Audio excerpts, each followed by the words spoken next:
2 місяці арешту. Російський суд обрав запобіжний захід для кримсько-татарського бізнесмена і мецената Ресуля Веліляєва.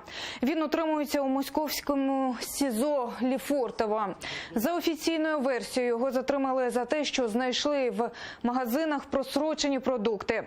Проте відомо, що СІЗО в Лефортово напряму підпорядковується ФСБ. Це дозволило правозахисникам, припустити, що Ресуль Веліляєв став політичною жертвою, оскільки розслідування справ, пов'язаних з простроченими продуктами, не входить до функцій Федеральної служби безпеки.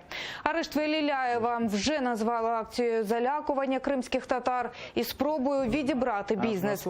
Свої версії озвучив член Меджлісу Ескендер Барієв.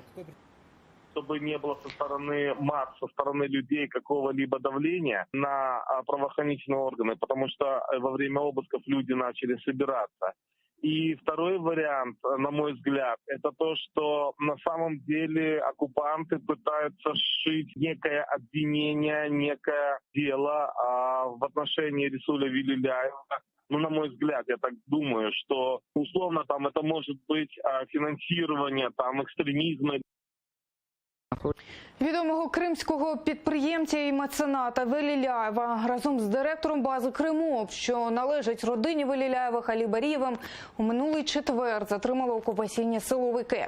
Перед тим у Білогірську вони обшукали мережу магазинів «Гузель» і базу «Кримоопт». Це все бізнес родини Веліляєвих.